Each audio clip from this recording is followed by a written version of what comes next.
Okay, very nice. కానీ ఇలాంటి వాటికి నార్మల్ గా పెట్టే పెట్టుబడి కన్నా ఎక్కువ పెట్టుబడి అవుతుందా అని జనరల్ గా మన వ్యూవర్స్ చూస్తున్నారు, అనిపిస్తుంది, నాకు కూడా అనిపిస్తుంది. అంటే రోబోటిక్ టెక్నాలజీ, రోబో వెళ్ళి సర్వ్ చేస్తుంది, ఇవన్నీ వింటుంటే ఏమన్నా ఎక్కువ పెట్టుబడి పెట్టాల్సి వస్తుందా? అండి, ఖచ్చితంగా పెట్టుబడి అయితే ఉన్నదండి. పెట్టుబడి కంపల్సరీ పెట్టాలి. సో ఇప్పుడు మీరు చెప్పిన మాటలన్నిటి కోసం చెప్తే, సో మేము వచ్చి ప్రజెంట్ మేము కమర్షియల్ క్రాప్ కి ఎంచుకున్నది డేట్స్ ఎంచుకున్నామండి, ఖర్జూరా ఎంచుకున్నాము. ఓకే. సో ఈ ఖర్జూరా చెట్టు వచ్చేసి మాకు సౌదీ అరేబియాలో క్లోన్ బయోటెక్ అనే కంపెనీ మాకు ప్రొడ్యూస్ చేస్తుంది అనమాట. ఈ క్లోన్ బయోటెక్ ప్రపంచంలోనే టిష్యూ కల్చర్ ల్యాబ్స్ లలో 5 టిష్యూ కల్చర్ ల్యాబ్స్, అంటే ప్రపంచం మంచి, అంటే 2 టైప్స్ ఆఫ్ టిష్యూ కల్చర్ ఉంటాయి. ఒకటి అమినోజెన్సెస్ ఉంటాయి, ఆర్గనైజెన్సెస్ ఉంటాయి అనమాట. ఈ ఆర్గనైజెన్సెస్ చేసే కంపెనీలో 5 కంపెనీస్ ఉంటాయి. ఈ 5 కంపెనీస్లలో ఒక కంపెనీ క్లోన్ బయోటెక్ అని, royal family, Saudi royal family దా కంపెనీ. సో వాళ్ళ దగ్గర నుంచి మేము మొక్కలు తీసుకుంటామండి. ఒక మొక్క వచ్చి 6,500 రూపాయలు పడుతుందండి. సో ఆ తర్వాత నెక్స్ట్ వచ్చి డ్రిప్ ఇరిగేషన్ కోసం కానీ ఇదంతా కూడా మనం చేసుకోవడానికి ఇంచుమించు ఒక 15 లక్షల రూపాయలు పర్ ఎకర్ పడుతుంది.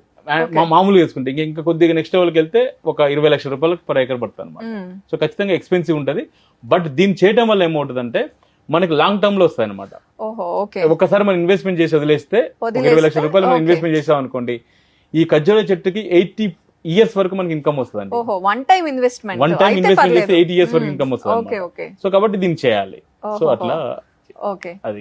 అంటే ఎవరైనా సరే రైతులు ఏదైనా పంట పెట్టుకుంటే ఖచ్చితంగా వెళ్ళాలి, ప్రతి చెట్టు చూసుకోవాలి దగ్గరికి వెళ్ళి. అంటే అదంతా కొంచెం ఇప్పుడున్న జనరేషన్ లో అసలు అగ్రికల్చర్ గురించి తెలియదు. ఫస్ట్ ఆఫ్ ఆల్ తెలిసినా కూడా వేరే పనులన్నీ ఉంటాయి, వెళ్ళి చూసుకునే ఇది ఉండదు. సో మీరు చెప్పిన టెక్నాలజీతో అయితే ఇంకొంచెం ఈల్డ్ కానీ, లేకపోతే వాళ్ళు మన ఏదైతే మీరు హెరిటేజ్ అని చెప్పారో, మన కల్చర్ అని చెప్పారో, అదంతా కాపాడినట్టు అవుతుంది.